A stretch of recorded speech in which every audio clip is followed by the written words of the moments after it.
قالوا تقاسموا بالله لنبيتنه وأهله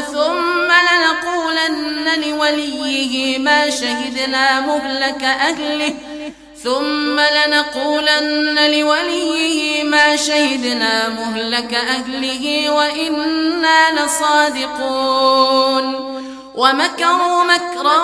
ومكرنا مكرا وهم لا يشعرون فانظر كيف كان عاقبة مكرهم إنا دمرناهم وقومهم أجمعين فتلك بيوتهم خاوية بما ظلموا إن في ذلك لآية لقوم يعلمون وأنجينا الذين آمنوا وكانوا